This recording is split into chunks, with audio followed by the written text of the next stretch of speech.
Wait, are we recording now? There we go. What is up? What up? What up? Welcome to the All Circles Media Podcast. My dad. Once again, it is your host with the most. It is Ty. Ty, the icon. Sitting across from me, as per usual, is Jan, the Apex. And then over here, What's going on? to my right. Sponsored by Michelob Ultra. What's my name? my dad. Adam.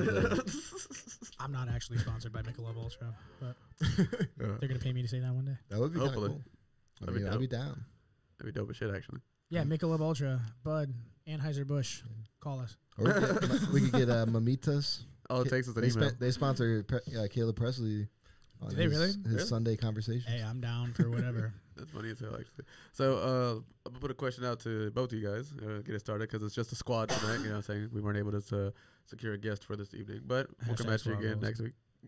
Next week, we'll definitely have one. So what do you guys think about that Mr. Beast dude who's under fire now for curing all those people's blindness? I think people are just over, like, I don't know. I feel like they're going to always just find a problem with him. I just feel like, how are they trying to paint him as the bad guy here? Like, even if he did make money from doing this somehow, like, it's just like, it's going to be put into other Shouldn't charity. the ultimate goal be to figure out how to help as many people as possible and make money? Like, I would think so, because here's the thing, like, it wasn't like he found a cure for actual blindness. He just paid for people to get a life-changing surgery that they wouldn't have gotten otherwise due to the fact they weren't born into privilege. So it's like, does that make you a bad guy? Like, how is that? there's so much other What's shit that he could be exploitative doing about with that? his money that's self-centered. Yeah. For sure. Makes him an asshole. What makes you think he's exploiting these people? That is the furthest thing from like using your money to be an asshole. Like it doesn't make any sense. I'm just like, what hole can you poke in that for a minute? Because it's just like, why? Because it's just like, dude, no matter what way you look at it, it's a nice thing, because now like 100 people's lives have been changed. You know what I'm saying? Like, dramatically. So it's kind of like, I saw this video where like they were talking about the whole situation, and there was some people on Twitter that were like doing these videos where they're like, Mr. Beast is the Antichrist. They were like, what? They took it that far? They're like, he's performing modern day miracles and he's using his platform. But I was like, where'd you get that from? performing like modern day. like He just paid for surgery. Anonymous video. I was like, what are you talking about? He just films it. You know what I mean? That's what I'm saying. Okay, so like, would people have been mess mad if he didn't film it? Like, if he'd just done it in private, would they be not on his ass about it? You think they're just like, oh, it means less now, or like, you know what I'm saying, it means more because you didn't fucking put it on your platform. Well, and my thing too is that like doing something like that publicly. So I mean, there is kind of a back and forth, like whether you're flaunting the philanthropy or you're like just doing it because you're philanthropic. Yeah. Two different things, right? So I get where some people might be like, in an immature perspective, would be thinking like, oh, like you definitely should have done this and not taped it because now you're just like flexing, blah, blah, blah, blah, blah. But my counter to that would be, what if him doing that gives other people with wealth permission to do something like that? Right. You know, like, is it not still a good example? Like, right, exactly. Like, I would have never thought, okay, if I've got dough, I can go pay for a bunch of the people to have surgery, and like, it what's like the biggest drastically impact changes their lives. What's the biggest impact you could possibly have on somebody? Right, like, you know what I'm saying? And that's like, it seems to be a thread through all of the dude's content. You know, like I have no idea. I didn't know who Mr. Beast was until like a year and a half ago. Likewise, I just missed that entire thing. I just wasn't on the internet around the time. I missed the come up, and my little brother at one point, I was doing research into a bunch of YouTube stuff because TikTok was kind of shaky, Snapchat was taking a dump, so I was like, okay, I got to look into YouTube for my client's sake, right? And so I'm like looking up all these YouTube people, and Sam was like, yeah, you should just like look at how Mr. Beast does things. I was like, who's that? And he like almost shit himself. He was like, what? What do you mean? He's like, he's the biggest YouTuber. I'm like, nah, not once. Yeah, not even in my algorithm, bro. Right. Yeah, he's not in my echo chamber. Now he's everywhere. Like he's got a shit ton of channels. Like he has a whole YouTube channel that's Mr. Beast I can't say that word. Philanthropy. There you go. Hold on. Don't hurt yourself. Philanthropy. There you go. There we go. Yeah.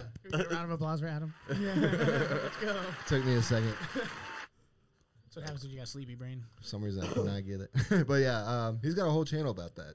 And well, then like channels that are translated into different languages, and I mean, that's how you go global, right? That's how you continue to grow views. So my thing is, even if all those channels are fucking monetized, right? Like people are saying that he's exploiting these people, and my counter to that is, are you those people who just got their lives changed by, you know, having the new ability to fucking see things? Like, are you those motherfuckers? Right. Let me ask you, do you think if you were to ask any of those people, if they felt exploited, what do you think their response would be? It's just like, do any of these motherfuckers on Twitter have a personal stake in this, or like have a relationship with any of the people whose lives were actually just irrevocably changed? I mean, anybody really talking shit on the internet, right? It's like, it's not just like, what are you exclusive to talking Twitter. about? You're pissed off on someone else's behalf who can see now. Like, doesn't even fucking like. Dude, my grandpa used to say something all the time that's really stuck with me in this age of social media and like internet warriors and all this other stuff, right? And he was like, you believe half of what you see and nothing of what you hear. Unless you experienced it, you were in that situation, you only know at most half the truth. Yeah. Right. If that. You know if that. And so, like, when you're looking at stuff on the internet, headlines, and don't, please, for the love of everything, don't just read the headline and scroll past the article. I swear, the amount of arguments that I've seen started on Facebook, you just that are read like the 40 thumbnail, dude. Like, long, you didn't even. and I like read the article, and I'm like, oh, okay, like this, like, more whatever. nuanced Yeah, it's more nuanced than the title like says. But then I read the comment; it's just people arguing over the title. I'm like, if that's as far as we're meant to go, we might as well just like argue over like what authors call their books. Exactly. And, which just proves that the entire argument is arbitrary and surface level anyway, because they just want something to argue about. They just want to be piss ants for real. Like, dude, and I've never had. I don't have time.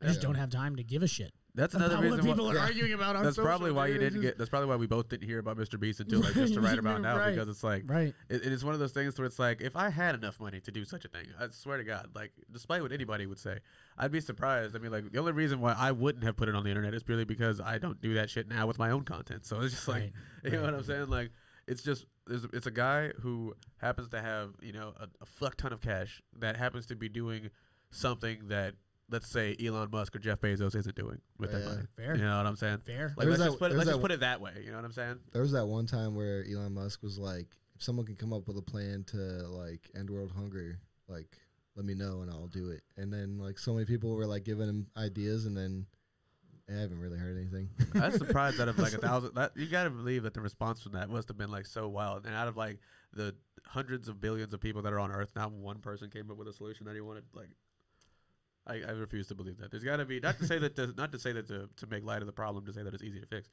but like, damn, like, you couldn't even like get like a multitude of ideas together and maybe just like, I don't know, like screen them, see how that goes. Like, maybe give it a shot, just give it a second. Because no, you'd rather put your car on the moon, which is fine, which it totally is fine. You know, it's whatever. It's just like, as people ask and clamor for these things, they clamor for good role models and good examples of what people should do with their money, and I think this just happens to be one of them. Yet you still find a reason to hate on them. Like, always do will, something dude. good with your money. Does yeah. something good with your money. They're still mad. Evil like, will always find a way to criticize good, man. Like, no matter how good of something you do or how much positive intention was found out behind it, evil is going to try to find a way to sneak in there and ruin what you're trying to do. Yeah. And like, and I got that piece of advice from a nonprofit founder, actually, and they were like, you know, all the stuff that we do is altruistic. You know, I take a low salary so that staff can be paid well. We try to make sure that we hand out meals, like they delivered meals to homeless, right?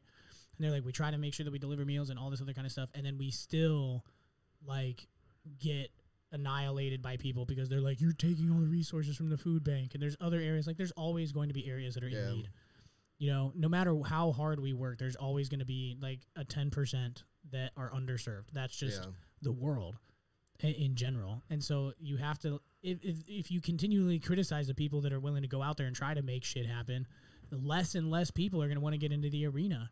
Like, we're seeing that in the medical field right now. Yeah. Everybody got shit on for all the over COVID, and work got worse and staffing ratios got bad. And, you know, people, when they're under stress, they're not happy. Mm-hmm. And they're already, like, I worked in the ER when COVID was going down. You're already stressed on top of not knowing what's happening, and then people are coming in and treating you like dog shit. Who would want, what little kid looks at that and is like, I want to be a doctor someday? Yeah. Right. No one. But then when we're all 60 and there's no medical staff, shit like gets weird. Huge, like, they like got to get robots to do it. Right. So speaking of which, what is a whole different can of worms. Speaking of which, what do you guys think about this whole new AI mess that's coming out, man? Like what is your opinion on the status of AI at this point in time, and like the major role apparently it's set to play in our future? I mean, I think it was always kind of inevitable that something like ChatGPT and like all the. I was just watching a video today on like they're making a AI, or there's a program, or I forget the company, but it like your email can now be like run by like a company that like an AI company and stuff that like he's like, I haven't answered an email in a week and a half just trying this thing out, and he's like, it's perfect. It's like doing what I would do. I give it some parameters, and he's like, I think it's something that like it's kind of like when the .com like things started happening. Like companies have to start figuring out how to implement it because it's not gonna it's not gonna go away. It's not gonna go away. You have to figure out, and then that's the conversation that I'm continuously having with people is like, it's inevitable. It's going to be implemented. So let's have conversation about the ethics of all of this. Like that's the conversation that I constantly push for is like, at what point does technology, and it already is, in my opinion, at what point is technology actually decreasing our satisfaction with being human, right? Well, and having a human experience. That's a good point. And like, as technology continues to take the humanity out of things, like that's a responsibility we have, right? Because same deal with the Industrial Revolution and assembly lines, right? Like as those like boomed and they all had to be staffed by people, like we see them, all these empty factory buildings around Northeast Ohio, right? Yep. Those used to be full of people. And then now they're like everything got automated. And like you look at an Amazon warehouse and it's like 80% robots. Yep. And even those people that have jobs there, have jobs because they're just like working with the tech. They're working integrated with the tech. And in AI, like what we're seeing in the marketing space right now is basically the bottom, what I think is like the bottom 30% of skilled labor, right? So these are people that like they're not trained well enough to do like big strategy thinking. They just take prompts and then turn them into blogs. People that are on Fiverr, Upwork, all these other websites where you can hire freelancers and stuff.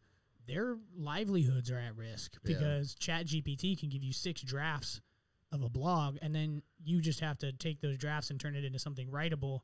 And that's what I would normally pay somebody like a person to do. So it's kind of like it's a bit of a sticky situation no matter how you look at it because the capabilities of it keep evolving also. Actually, could you pull up that picture that like it's like an AI generated party?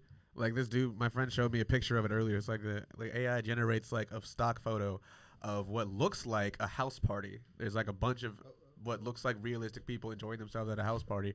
But the only way that you can tell that it's not an actual Polaroid or like a picture like taken by a person is that it's AI generated. Is you gotta look at the fingers of the people in the photo. And those are the only things that the AI weren't able to perfectly replicate. Deepfakes are getting a lot wilder too. Oh yeah, that's ridiculous. Oh yeah, it should be right there. New York Post. Let's hope there's no paywall.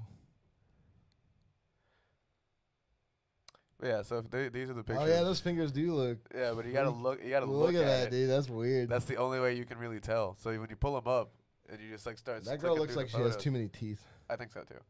Like when you pull the photos up, apparently they just gave these guys look like Edward Cullen vampires. They gave the AI like a bunch of pictures of what a party is supposed to look like, you know, some photos from like other parties or whatever, and this is what it came up with as like a photo generation. Is that Helena Bonham Carter? I think Bonham Carter right there. Probably. Dude, which really is not that crazy. And then look at that chick's finger. She's got like 11 of them shits. Look at that thing, dude. They even got the cleavage right. What kind of camera is this? Also. That's just what an AI thinks the camera's supposed to look like. Let's count one. And that's the thing. So that statement right there is really where I think there's a danger in AI, right? Yeah. And I was talking to my buddy the other day. We were talking about like how AI is going to affect art and stuff like that. Oh yeah. And like with AI art and everything, for example, if you were to tell an AI like I want you to do X, Y, or Z, right? It can only operate off of the inputs that it's already had and the things that it's learned. Yes. So it's not really capable of like discovering something new. That's my thing. Is that like what if it it only can do what it's programmed to do, which is but if it's programmed to learn, then what's the issue? And my caution is like if we get to a place or there's like this next generation coming up, if we allow them to think that AI is smarter than what a human can come up with, and they start leaning on it too heavy, we're gonna lose a lot of what we're capable of doing skill set wise, right? Yeah. So like every single time a piece of technology gets invented, humans get more comfortable but less skilled. Yeah. That makes sense. Because I mean, like a So house, like it's right? kind of like it's We lost the skill set of building a TP and a fire when houses became a thing, right? But so it's a benefit because it's one additional layer between us and nature that doesn't allow nature to like rock our world. Yeah, that's why we have shows like Survivor. Exactly. And then on the flip side, you have people that know hardcore skills and are still capable of doing stuff even if the technology were to shut down. And so that's my thing is like we can't allow people to like use AI in schools to write papers for themselves. Because then you'll never learn the skill set of having to think of something abstract, figure out how to write it in words, and then get better at that. Yeah. It's like if the AI takes away that piece, what replaces it? right. You know? That's gonna be the weird thing, like going into like, because I know already like professors and stuff are like, this is gonna be a problem. Like we gotta figure this out. And it's pretty easy to tell, right? Like there's a lot of there's this thing called Benford's law. Like especially for like math and like they can use it to catch fraud and stuff, but it's basically there's a certain range that like a 1 is going to appear more than a 2 is going to appear 40% more times than a 3 is going to appear blah blah blah blah blah. And so they have a similar algorithm for AI where it's like if it replicates this type of structure too closely, human did not write it. Yeah. That makes sense. Because it's too templatized. Yeah. So like it's too to the point basically. There's no Right. Creativity to it or something like that. Right. But then the counter is like kids are definitely smart enough. I did the same thing. It's just my version was Spark Notes, not Chat GPT. Yeah. And I would copy and paste Spark Notes 4 paragraphs into a Google Doc, paraphrase all of them, throw it into a plagiarism checker, make sure that bitch was less than 40%, Yeah. and then turn it in. Right? So you could do the same thing with Chat GPT. So it's like, is it really taking away, or is it just giving you another way to cheat?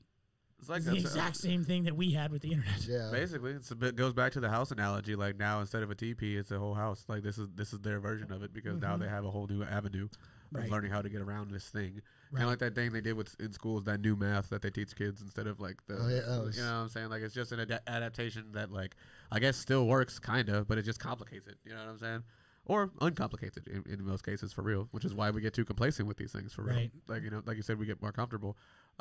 Speaking of that, also sort of kind of these influencers, these social media influencers who like end up getting like sponsored by these people or sponsored by like, you know what I'm saying, like the people who like generate the AIs or whatever the fuck. Yeah. I was looking earlier. This doesn't have anything to do with the AI stuff, but I was just saying, what do you guys think of Logan Paul, influencer, as of right now? What do you guys? Because I just now heard about that freaking scam he pulled on people with the Zoo coin thing.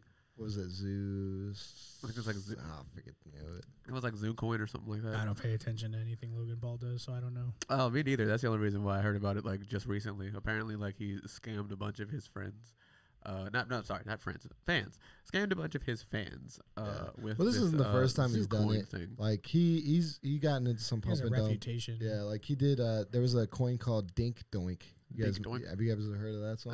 I've never heard of a Dink Doink coin. There's actually a song that goes along with it, and it's pretty hilarious. So, and then you won't get claimed, so I can play it. Awesome. But it's like a. This It was a coin. It was a coin that him and like a bunch of dudes like started, and then they sold it like within the 48 hours of launching it, and now it's worth like fractions of a penny. And it came with a coin. Came with a song. He made like a music video in the style of like South Park, but it's actually kind of a You bop. and South Park, bro. I mean, Like anything South Park oriented, Adam's like, bro. Bro, South Park. You know South Park though? money about tree pity. Tree About fitting. tree fitting. Bro, I ever seen said that Yeah, like yeah. all I week love last it. week. Money about tree fitty. Let's see. Oh, there's like a fucking. There it is. Logan is in trouble and needs a dink doink and Danny's help. Dink doink. Once you meet with a TurboTax expert who will do your taxes for you, TurboTax. you're free to do not. You're not getting no free Let's see here. he allowed to use this art style? Who knows? You to dink on my face, take a doink on my chest. Yeah, yeah. Dink doink, you're my favorite. This is the dink doink. It's a spring with googly eyes and a tongue. Take pictures of my feet. Yeah, yeah. Dink doink, you're my favorite coin. Why don't you take my little sister to the prom? Don't doink her, please. Dink doink, you're my favorite coin. You're my favorite coin. You're my favorite coin. Wow. Ding doink, you're my favorite coin. My girlfriend says thank you for all the new girlfriends. Yeah, ding doink at an all-time high. Well, it's really high when you keep getting higher. Yeah, ding doink, you're my favorite. Is this him singing a song? Yeah, that's Logan Paul. But let's look up where Dink Doink is right now. Yeah, Wow. there's so much. That's I try to warn There's people a lot too, to unpack there. but I'm like, listen, when the internet was invented, that shit was a wild west. AI, NFTs, crypto, Look at that. it's all the Oh, it's up wild west. 1.5%, guys. Time to get in. That's Nah, that is the bro. net worth of Dink Doink right now, right? Nah, dude. I've got Coinbase and I Yeah, have like- it set on to $10 every other week buy Bitcoin. Yeah. That's all I do, and I just pretend that it doesn't exist. Yeah. I don't even have the app on my phone. I Dink just price statistics. buy shit, which is Yeah. probably horrible. Everyone that's into crypto Look, would be you like, can you need to put that in a wallet, bro. You can convert U.S. dollars into Dink.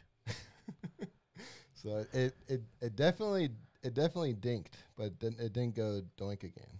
It hasn't doinked again yet. It went dink, doink, Flatline. flatline. Yep. So What a yeah. wild music video. This is it, you know, when I heard about that whole thing, I was like, wasn't really surprised. I'm like, Logan Paul, he's always doing some kind of Shady shit. shady stuff that Yeah. doesn't make any sense. I agree. Oh, it was called Crypto Zoo. Yep. Crypto Zoo. Oh, look, That's he's wild. gonna do a 1.5 Recovery million plan. Ooh, let's check that out. recovery plan. Yeah, it's dumb. It's just another grift.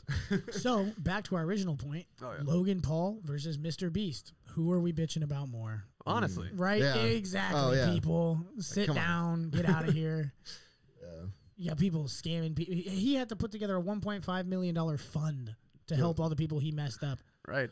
Mr. Beast gave 1,000 people vision. That's Yeah. right. There's like Come on, there's guys. so much of a Jump disparity off of a there. Twitter cliff. Like, I normally don't advocate for violence, but like that stuff really drives me nuts. Yeah, and it's just It's like And they're he's, you know- actually being like just this obstinate about it. It's just Yeah. like, dude, like you guys just want something to bitch about it. Exactly. That's what Yeah. you were saying earlier. People just like need to find a reason to complain on the internet. Oh, yeah, It's just especially when there's other real shit going on, like actual victims out there who are, losing hundreds and thousands of dollars by investing in these actual fucking Ponzi schemes. and have other you? people. There's a Netflix documentary about. Oh my God, what was the guy's name?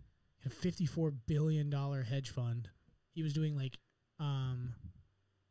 Madoff, Bernie Madoff. oh yeah, that was Dude, like the Netflix documentary on Madoff Oh, I've is never seen it. so crazy. Like I was looking at it. So Who this is dude, Bernie Madoff? I've so never he actually built heard of the him. largest. You know what a Ponzi scheme is? Yeah, So you're like borrowing money from newer investors to pay back old ones. yeah. So he ran the largest Ponzi scheme in American history. Yep. Like $60+ billion hedge fund that literally never bought stock once over 30 years.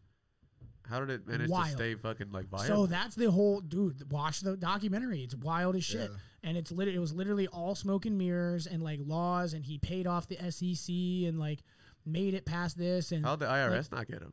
this is back. This is like back. this in, was what, the before 80s? 2008.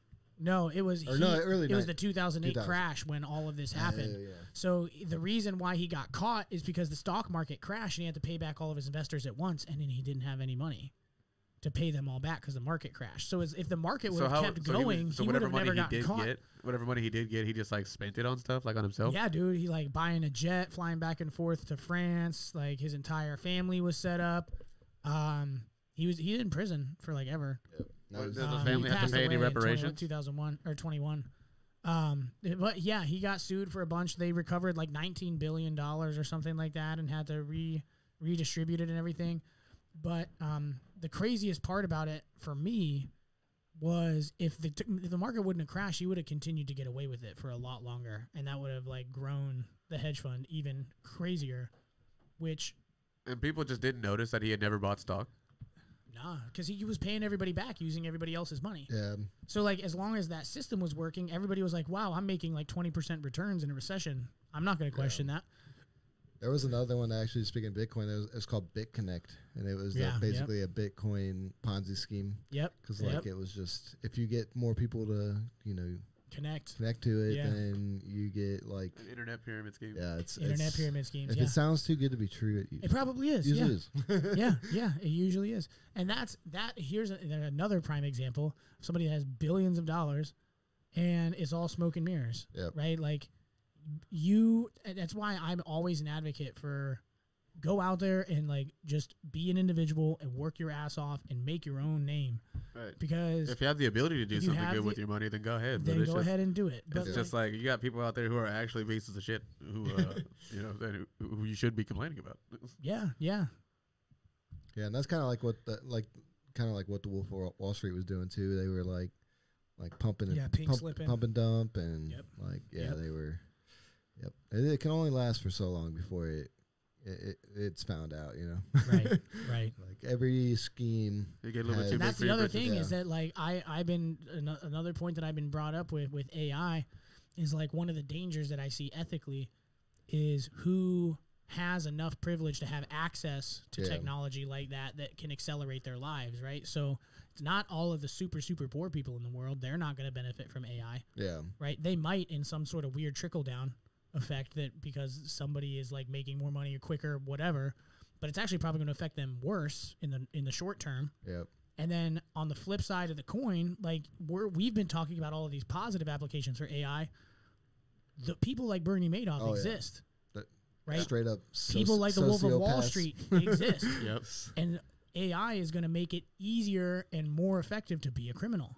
As well. Which is kind of wild, bro. Which is also so what happened with crypto. Having to catch up, and they're having to figure out a whole bunch of regulations. Like, I would hate to be the FBI and the CIA right now. Oh, dude. Oh, for sure. They must be drowning in Until paperwork. they figure out how to use it. Right. Well, I'm sure that they've been using it for a while. Oh yeah. Right. But then that also gets into a weird realm where you're like, do we want them to be? Do we want them to be like? What's I don't know, the man. line there? You start reaching China territory with that shit. You know what I'm saying? Once the government gets a hold of AI. But yeah, it's crazy, man. Like the way the world's going. But yeah, like I'm kind of like I was saying, like I'm trying to figure out as much as I can about it because it's there's. Oh, yeah, I bought a fucking solar powered radio and shit just in case. Yeah, I guess annihilation. You never know. You never know. It's gonna come in handy. Yeah. Dude, I got a whole nice thing to have. Yeah. Dude, COVID, my wife was like, she was like, you're getting paranoid. But there were times like during like the beginning of the pandemic where I was like, man, all it takes is like one crazy thing and like society can collapse again. We're just talking about how like this could either become like we're living in the future or it could just knock us back to another Stone Age or something. Oh yeah, we're all Mad Max again and shit. Yeah, it's gonna be a mixture of both. Like that'd be pretty cool. I think that if I were to make like a 5-year, right, my guess would be that local communities are gonna have to rely on local communities a lot more. Oh yeah, for sure. We're gonna feel pressure on the trade side. We're gonna feel pressure on like butcher shops. We're gonna feel pressure on plumbers, electricians, chickens, right, food and all stuff produce, like that. Really. Because society 100 years ago, most of that stuff was sourced from your local area, and then over the last 100 years, we've progressively just gotten lazier and lazier and greedier and greedier. It's like I want pineapple 24/7. Yeah, whenever I want. Whenever I want. I want it in convenience, and for whatever reason, we got away from this seasonal food, which actually is beneficial to the land and beneficial to the people and all that other type of stuff. And now people are going to the stores and they're like, they don't realize. We used to talk about this all the time when I was growing up in 4-H. For those of you that don't know 4-H, it's like what farm kids do for fun in the summer, basically. Yeah. And we used to talk about it all the time in 4-H, where it's like the amount of people that used to come to the fair and be like, well, what happens to the animals at the end of the fair? It's like, we auction them, and they get sold, and then they go into people's freezers. They're like, what? And then like the little kids are like, yeah, like, why don't you just get food from the store? It's like, bruh. You wonder where those? Yeah, where do you think it comes from? I'm like, I would rather buy a pig that like requirements in 4-H were that your animal did not have like bruises. It wasn't allowed to, like, you had to know all of the feed. You had to know the muscular structure. You had to walk that. I had to walk my pig every day in 4-H. You had to walk the pig. Yeah, because if you don't, like the whole point at the end of the thing is you go into a show ring and you're just supposed to be able to tap it with this little like PVC pipe, and it's you can steer it. Yeah. But you have to work with the animal like every day to get it to trust you, so that when you tap it, it moves. Right. And then the judges judge you based on how well your pig responds when you're in the show ring. Oh, okay, that makes sense. And so you have to you treat those animals are like the best treated animals on the planet. I would much rather support a local farmer and buy that animal because it taught that kid how to take care of something. Yeah. Then go to the grocery store and buy some random ass stew meat from Costco. Definitely teaches it a good lesson. You know, yeah. I guess I don't even know how to say it more than the fact that it builds character for real. For real, dude. I did not want to have to wake up at 5 o'clock in the morning to feed animals before wrestling practice. But you know what I mean? I did it. You do what you gotta do. You know, especially even if you in want Ohio, the luxury of there's having a good food. foot of snow on the ground. You're putting boots on. Oh, yeah. You're going out there and make sure that your animals are taken care of before you go to school. Because if I didn't, I'd get my ass beat when I got home because my dad would be like, "You didn't feed the hogs this morning." Like, God damn, you're right, Rick. You just described the whitest upbringing I think I've ever heard. It's awesome. You see, he had big old bags of like feed and shit, right? I had big old bags of like what's called Dino Bites. It's like generic cereal, right? That's Save a Lot Cocoa Krispies. Good old oatmeal. Cocoa Dino Bites. Dr. Pibb. Dino oatmeal. Dr. Pop. Mountain Holler. Right, Mountain Holler. Now that's a good one. Y'all ever had some Mountain Holler? That's how you get the 3 gallon. Or no, the 3 liter. The 3 liters of Mountain Holler. You get Mountain Holler and Bod. They're giving that stuff away. My kind of person. Yeah. Mr. Bob. Or Mr. Bob. Dr. Bob. They like knocked him I'm down. talking about the bod, the body spray. Oh, bod, yeah. We talked about that on Monday, didn't we? We did. With context. What time is it? What time we got right now? We got 30 minutes. Yeah, we got 30 minutes? Yeah. All right, well, that's it. That good for you guys? I mean, like, that's... I'm chill, man. Yeah, I got my kind of big. laid back. I'm down. Yeah, it's kind of laid back today. You know, so next time we will have a guest who will be getting laid some back, interviews. except we're like debating ethics of AI and what's going to happen, guys? Right. The future of the universe. On this laid back episode. Yeah, on this laid back episode, since we don't have a guest, let's just talk about what we've been thinking about. The crazy technology I'm waiting for is like when they make like glasses that actually like augment reality. Like they're... You mean like Google Glass, but like not looking stupid? Yeah, but like actually like useful. That was such a fail. Yeah, it just looks so goofy. It looked like the kid from Ned's Classified. Cookie with the little thing right there, which is technically what it was. That they actually attached to his glasses though. And these were like these weird like it's like they were built into the glasses. Like Tron headgear. Yeah, you're like no one's gonna walk around. It's like that headset that James had in here, dude. Yeah, for real. That shit was pretty cool though. And like. That's going to be a Mandela effect thing someday. Well, People are going to be like, was Google Glass a thing? Literally. I don't remember it. But like I think it'll become a point where like even, you know, like where it's going to impact our lives even farther. And like if you integrate AI into that, like, right. Like it's going to be crazy. Like, dude, like I said, I've been preaching for 5 years now that keeping things human-centric is the move. Yeah. Like, I've always stood by that. I've never, like, 3 years ago when I found out, like, I watched The Social Dilemma for the first time. Oh, yeah.